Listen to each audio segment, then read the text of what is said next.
Students, today we will discuss human excretory system. Excretion involves the process in which substances of no further use or those present in excess quantities are thrown out of the body.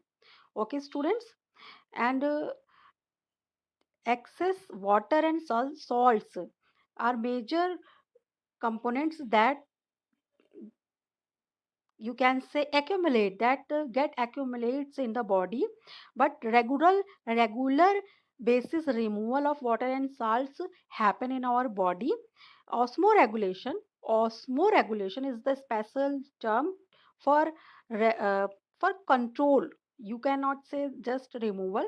For control means when salt and when uh, in what amount water and salt will retain in the body, and what amount of salt and water will be removed from the body. That is regulation, osmoregulation. So what is osmoregulation? For controlling the concentration of water and salts in the body. Osmoregulation is the control over the concentration of water and salts in the body, and osmoregulatory tissues are present in our body, and osmoregulation occurs in each cell in our body.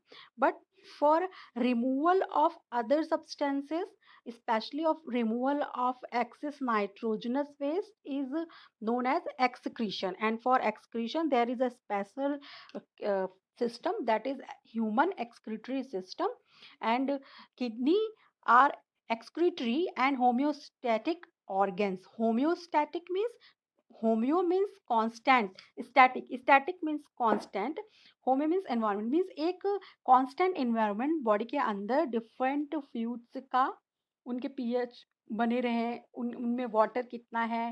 भाई water के आने जाने से ही, water molecules के या hydrogen ion OH ion OH minus hydroxyl ions के movement से ही cell के अंदर इनका आना, सेल से बाहर इनका जाना, जिसको हम कह सकते हैं डिफ्यूज कर सकते हैं मॉलिक्यूल। कोई कोई मॉलिक्यूल एंडोस्मोसिस से अंदर आते हैं, कोई बाहर जाते हैं।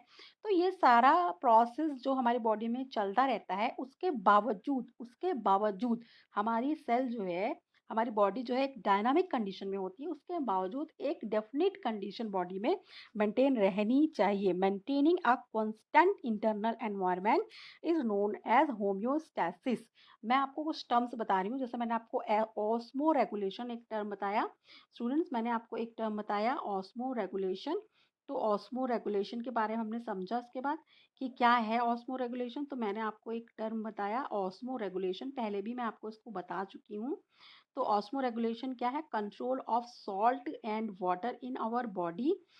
And I discuss in another term homeostasis. What is homeostasis? Is maintaining a constant internal environment. I explained that our body in a dynamic condition, but after that dynamic condition, that all time happening metabolic activities, physiological activities, catabolism, anabolism, all are happening inside cell, but our body maintains a constant environment. So we discussed that pH of pancreatic juice, this pH of saliva, this pH of cerebrospinal fluid, pH of blood, all these, all or we say that heartbeat is 72 per minute, or uh, heart rate 15 to 16 times. So these are all the factors that tell us that is our body maintains a constant internal environment, and maintaining a constant internal environment is homeostasis. Homeostasis. So students, kidneys are excretory and homeostatic organs. Kidneys are mesodermal in origin. mesodermal origin की होती हैं kidney. किस कैसी होती है? mesodermal origin की होती है। डिफरेंट ऑर्गन्स हैं, एक्टोडर्मल, एंडोडर्मल, मेसोडर्मल में से कोई हो सकते हैं। आपने 9th में इसे पढ़ा था। mesodermal origin का ऑर्गन ह्यूमंस में जो किडनी पाई जाती है, टाइप ऑफ किडनी जो होती है उसे मेटानेफ्रिक टाइप ऑफ किडनी कहते हैं। क्या कहते हैं? Metanephric type of kidney. I am not going through details of metanephric or mesodermal, but you have to know you have to know the fact that kidneys are mesodermal in origin, and man possesses a pair of dark red metanephric kidney located in the peritoneal cavity. Okay, students, kidney is covered by peritoneum on the ventral side, and kidneys are located on the posterior wall of the abdominal cavity on either side of the vertebral column. Okay, students, we will proceed. So, a human excretory system possesses a pair of kidneys, a pair of ureters, a urinary bladder, and a urethra. What is kidney? Kidneys are reddish brown bean-shaped structures situated between the levels of last thoracic and third lumbar vertebra close to the dorsal inner wall of the abdominal cavity. Abdominal cavity में ये जो हमारा vertebral column होता है, यहाँ पर जैसे कि अगर आपको मैं ऐसे दिखाऊं कि ये अगर वर्टेब्रल कॉलम मान ले, तो वर्टेब्रल कॉलम में जानते हैं इसमें रीजन्स होते हैं, थोरैसिक रीजन होता है, फिर सबसे पहले सर्वाइकल रीजन होता है जो गर्दन से लेके आता है नीचे लगभग चेस्ट चैम्बर जहाँ से शुरू होता है वहाँ तक जो चेस्ट चैम्बर है वहाँ पर थोरैसिक रीजन होता है। फिर थोरैसिक रीजन में ही ये बता रहा है कि जहाँ से लास्ट थोरैसिक जहाँ थोरैसिक रीजन खत्म हो जाता है यानी लगभग डायफ्राम वायफ्राम जहाँ खत्म हो जाते हैं वहाँ से नीचे थर्ड लंबर रीजन यानी जो कमर का रीजन है वहाँ पर ये किडनी जो होती है पीछे की तरफ जो होती है वो डॉर्सल साइड में inner wall of abdominal cavity में प्रेजेंट होती है। Okay student, this is the position of the kidney. Each kidney of an adult human measures 10 to 12 centimeter in length, 5 to 7 centimeter in width, 2 to 3 centimeter in thickness, with an average weight of 120 to 170 gram. The outer layer of kidney is a tough capsule है उस layer का नाम जो peritoneum cavities को cover करती है, covering जो होती है इस कवरिंग का नाम होता है capsule. Towards the centre of inner concave surface of kidney there is a notch called hilum through which ureter, blood vessels and nerves enter. Okay students, we will discuss now these structures. This structure is of a human excretory system. These are the kidney. These are the pair kidneys. Kidneys are located on the posterior wall of the abdominal cavity on either side of the vertebral column. Okay, students. Kidney is covered by peritoneum that known as capsule. The right kidney is slightly lower than the left. Okay, students. The concavity of kidney is called hilus. Concavity of kidney is hilus. This is kidney and hilus. I'm explaining you hilus. This point concavity. You can see kidney shape of kidney like this, bean shape, and this can concavity ये अंदर की तरफ जो धसाव है इसे क्या कहते हैं? इसे ही कहते हैं hilus. This concavity is known as hilus. Concavity of kidney is hilus. At this place blood vessels, nerves, lymphatics enter and leave the kidney. यहाँ से होकर के ब्लड वेसल्स और नर्व्स जो भी कुछ किडनी के अंदर जाना है वो सारी चीजें मटेरियल ये है इसी जगह से जाता है। ये स्ट्रक्चर जो आपको यहाँ से जाते हुए अंदर दिख रहे हैं, यूरेटर यहाँ से अराइज करती हुई दिख रही है, तो ये जो पॉइंट है इसे क्या कहते हैं? हाइलस। अभी मैं आपको एक बार फिर से दिखा देती हूँ। आप ये देख सकते हैं कि ये जो है पोर्शन यहाँ पर किडनी थोड़ी जो अंदर की तरफ धसी हुई है इस पॉइंट पर इसे हाइलस कहते हैं। और देखिए यहाँ से क्या हो रहा है, इस प्लेस से blood vessels, nerves and lymphatics enter and leave the kidney. Ureter जो है ये से बाहर भी आती है। तो ये स्ट्रक्चर्स यहाँ पर जो है वो आपको विजिबल हो रहे होंगे। स्ट्रक्चर डायग्राम में आप इजीली इसे देख सकते हैं। तो पहले हम ह्यूमन एक्सक्रीटरी सिस्टम के स्ट्रक्चर्स देख लें। तो पेयर्ड किडनी ये प्रेजेंट है, दिख रही है आपको। फिर पेयर्ड यूरेटर है, अपने अपने साइड की किडनी से एक एक यूरेटर निकलती है जो कि डक्ट है। ये यूरिन जो किडनी में बना है उसे लेकर आती है, एक चैम्बर में कलेक्ट करती है। Hello students, today we will discuss detail of human excretory system. I discussed earlier 2-3 topics: homeostasis, what is osmoregulation. Now I will discuss human excretory system. I explained earlier that right kidney is slightly lower than the left because of the large area occupied by the liver, and average adult kidney measures about 11.5 something in centimeter. Kidney is covered by peritoneum, and in urinary system of man there is paired kidney and paired ureter, urinary bladder, one and one urethra. Kidney is brown bean shaped structure situated between the levels of last thoracic and third lumbar vertebra. I explained this here. You can see this is vertebral column, and on both side of vertebral column in lumbar region, means जो कमर के पास वाला reason है वहां पर dorsal inner wall of abdominal cavity में वो paired kidneys जो हैं वो प्रेजेंट होती हैं. Each kidney of an adult human measures 10 to 12 centimetre in length, 5 to 7 centimetre in width, 2 to 3 centimetre in thickness, with an average weight of 120 to 170 gram. Outer layer is known as capsule. So I was making a description of this, that in kidney there is a concavity. This concavity is known as hilus. From here different structures like blood vessels and nerves and ureter goes inside the kidney and comes out from the kidney. Okay students, this point here, this is known as hilus.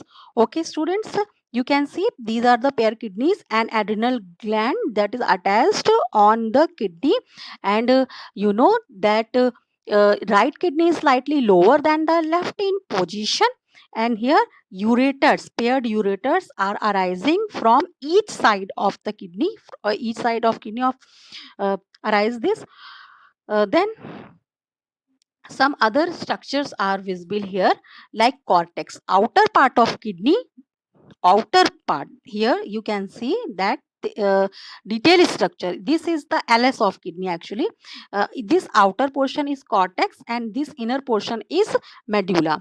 I will explain this in another slide. Here LS of kidney, that is showing the internal structure of the kidney.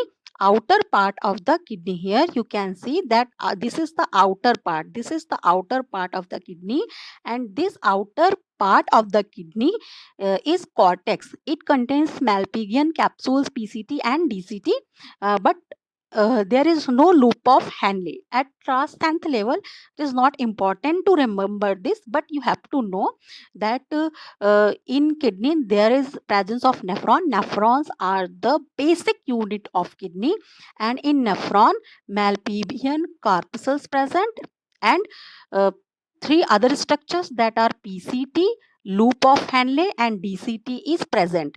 So in cortex region, Malpighian corpuscle present, PCT present, DCT present, but loop of Henle is absent in this region, that is cortex region of the kidney. Okay students, but you have to know simple, you have to remember that this outer region of the kidney, when we when we discuss internal structure anatomy of kidney, LS अगर kidney को खड़े एक जैसा राजमा आप लें, उसको खड़ा बीच से काट दें, तो वैसे अगर किडनी को हम इस तरह से इसका एलएस लें, लॉन्गिट्यूडनल सेक्शन लें, तो उसमें अंदर जाने पर जो बाहर उसके बाहर का सरफेस दिखाई देता है, इसे कॉर्टेक्स कहते हैं.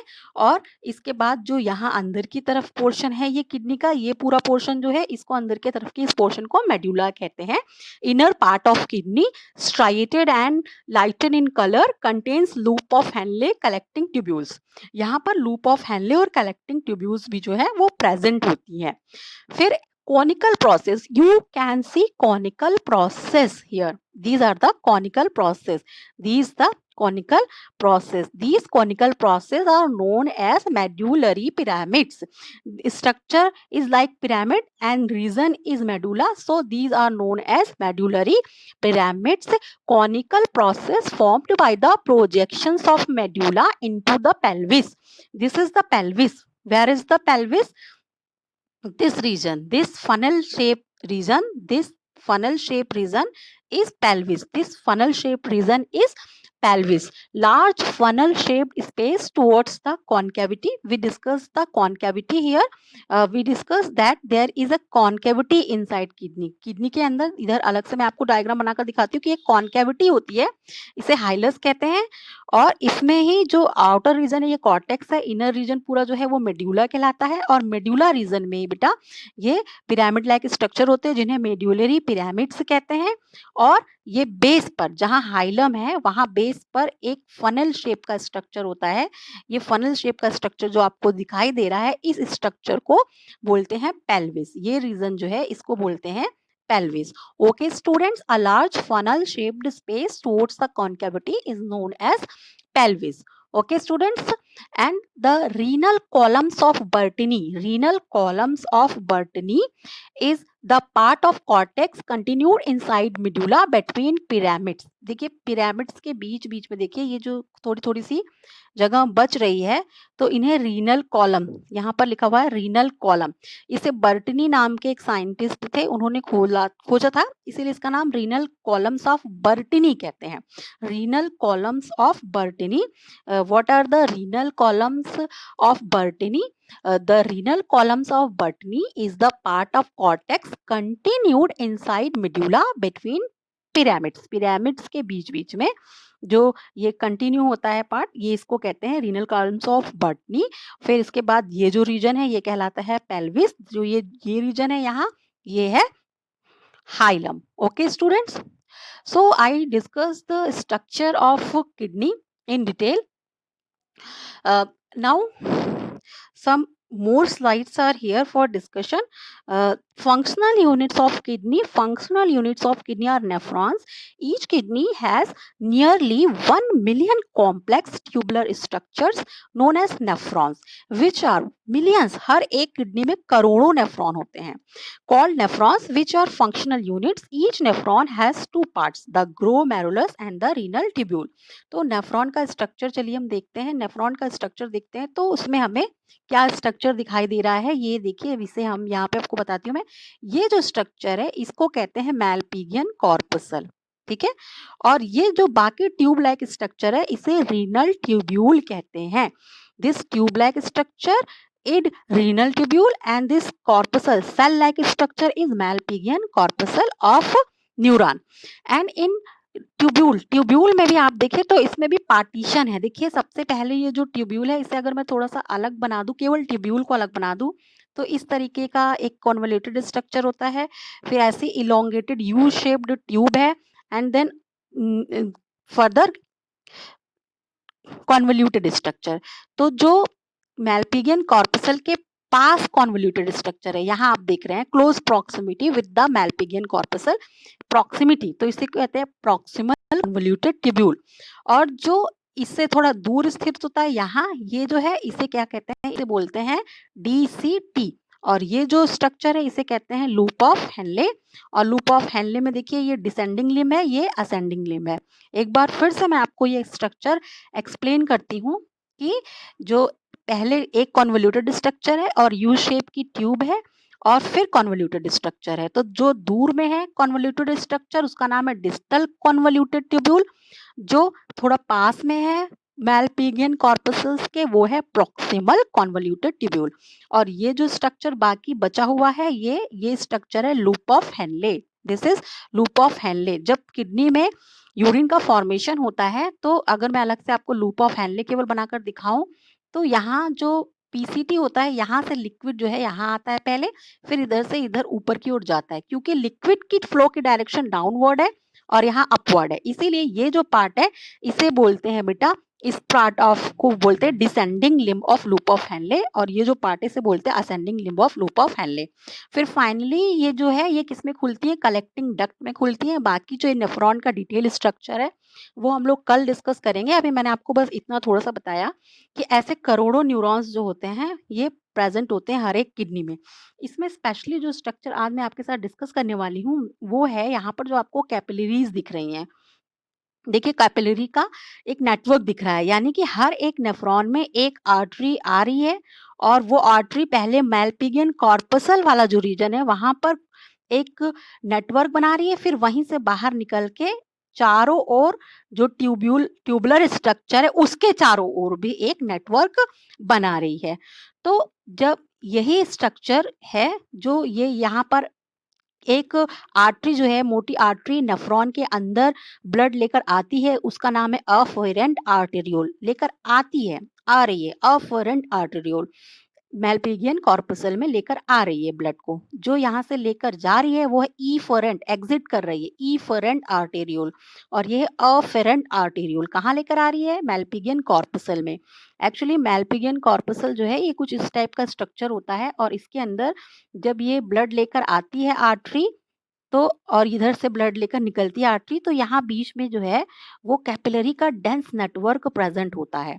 तो इसके अंदर जो ये ब्लड भरा होता है, ये ब्लड जब अंदर आता है तो इसमें ये छन जाता है, और छन के ये इस पोर्शन में आता है, और यही पोर्शन आगे जो है वो पीसीटी से कनेक्टेड है। तो यानी कि कुछ ब्लड जो है वो यहाँ जाएगा, ब्लड का कुछ अमाउंट, और कुछ अमाउंट जो है वो छल के नीचे आएगा। जो छन के नीचे आता है उसको फिल्ट्रेट कहते हैं, और ये आगे जाके यूरिन बनेगा। ठीक है, और ये है, ये ब्लड ही रहता है। ओके स्टूडेंट्स, तो क्या कैसे कब छनता है ये सब हम लोग यूरिन फॉर्मेशन जब पढ़ेंगे उस टाइम पढ़ेंगे। यहाँ मेरा आपको बताने का पर्पज केवल जो नेफ्रॉन्स होते हैं उनमें ब्लड कैसे, ब्लड कैपिलरीज का नेटवर्क कैसे होता है, आर्टरियोल, और ये कैसे प्रेजेंट होते हैं। तो आप यहाँ देख सकते हो कि ये मैलपिगियन कॉर्पसल है, और इसमें यहाँ से ब्लड कैपिलरी आती है जो इसके अंदर क्या बनाती है, कैपिलरी